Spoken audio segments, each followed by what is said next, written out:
घरोई telecom company Gudi को टक्कर देवाक प्रस्तुत होउछि बीएसएनएल। आसंतु जानिबा एहार सर्विसेज खबर विषय रे। सरकारी टेलीकॉम कंपानी भारत संचार निगम लिमिटेड तथा बीएसएनएल तार व्यवहारकारी एक खुशी खबर आनी। वर्तमान बीएसएनएल एकमात्र एपरी टेलीकॉम कंपानी जहाँकि तार रिचार्ज योजनार मूल्य वृद्धि करना। गत मासरे जियो, एयरटेल, वीआई सेमानकर रिचार्ज योजना गुड़िकर मूल्य वृद्धि करिसेंती। एही मूल्य वृद्धि पर उक्त टेलीकॉम कंपानीर ग्राहक माने असंतोष व्यक्त करिसेंती। जियो, एयरटेल, वीआई रिचार्ज योजना गुड़िकर मूल्य वृद्धि पाइबा पर अनेक संख्यक ग्राहक बीएसएनएल को बाछिचंती।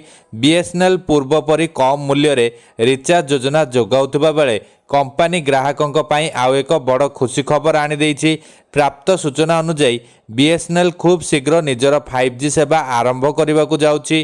तेबे एही सेवा प्रथम पर्यायर देशर अल्प किछि सहर रे आरंभ हेबो। बीएसएनएल रो 5G सेवा आरंभ हेले एहार प्रभाव निश्चित भावे अन्य घरोई टेलीकॉम कंपानी गुड़िको उपरे पड़िबो बोली कुहा जाउछि।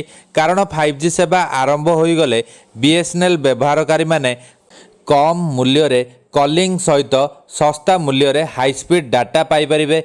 बीएसएनएल दिल्ली, बेंगलोर, हैदराबाद, गुरुग्राम भली बड़ सहर मानकरे निजर 5G सेवार प्रथम परीक्षण आरंभ करने समस्त प्रस्तुति शेष कर सारी विशेष सूत्ररू खबर मिली।